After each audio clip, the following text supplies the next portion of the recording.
Grand with the Phoebe Ikiwa studio. Nying mamit moloyo nyinge duto te en mar Yesu Kingi Sibor Makayuda. Hallelujah. Toleka Nying manigi teko duto en nying Yesu kende. Japuonj en nying Yesu kende. Masia en nying Yesu kende. Rabi nying maka iluongo to yore yaore. Nying maka iluongo gode mochunge nyimi duto kulore. Nying Yesu nigi teko. Nying teko duto. Nying Yesu kende. Japuonj nying Yesu kende. Masia yo nying Yesu kende. Rabi yore yaore.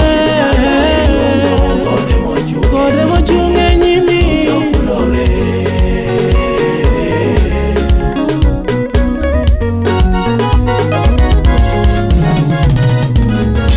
Sama luongo nying Yesu won nyalo duto. Sama luongo nying Yesu tedong dalo. Sama luongo nying Osana won ngima mana loyo mochunge weche na jawar. Jal machiwo ngima ruodhi baba. Chunya kodho na weche moko mamiya mor sana. Chunya kodho na weche moko mamiya chungi pa. Jawar oseloyo duto, ofungu mar loch ni e lwete. Jachien osewito oko nyaka gilange tetete. Wan jomolocho wachung'uru malo. Ruoth ochiwo hera wadende uru. Nyingeno kare nying man gi teko.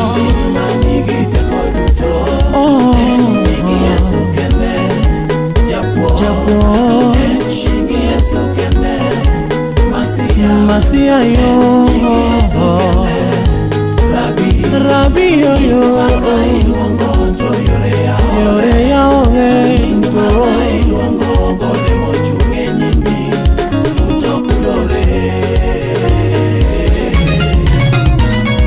Yes. Rumba ya Yesu seche chopo wapako jal manyalo duto, jal manigi teko. Donge no baro na majo Israel nokano. Ochako chungo yamo mana mobedo mokwe di.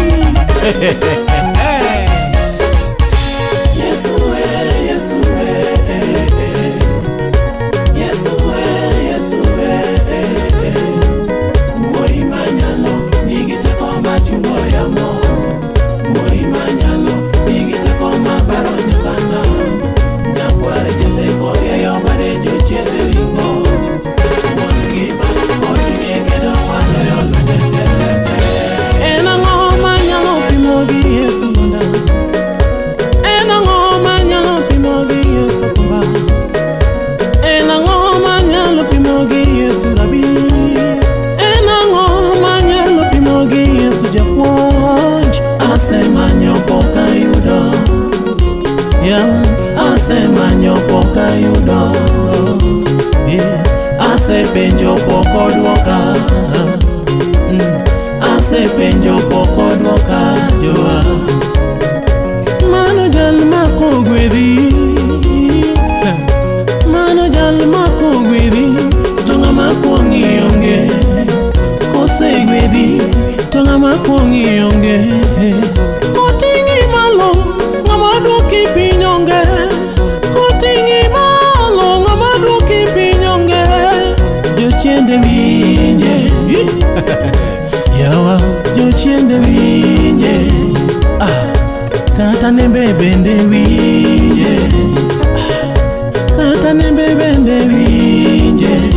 Jamada apaka bende winje. Apaka bende winje. Yaye piny gi polo winje. Joa piny gi polo winje. Yelele chwech duto winje.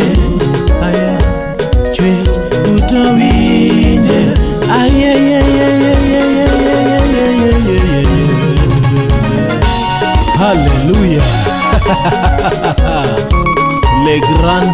Injinia Wuode Phoebe. Wapako Nyasaye ok waluor kendo wan gi chir nikech roho mar Nyasaye opong'owa.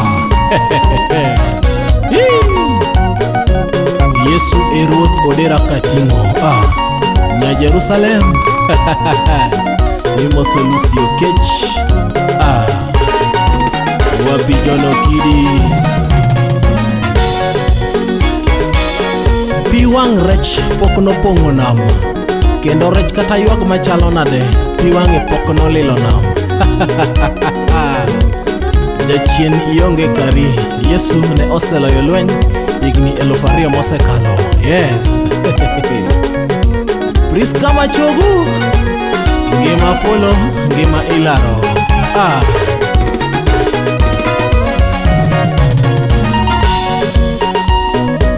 Archbishop Ogonyongede, Bwana asifiwe.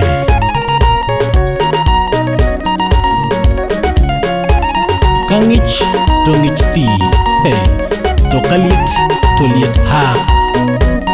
Elder Sospita Okusa, wapi Jeremiah Orondo na mwalimu Abito. Tinge mano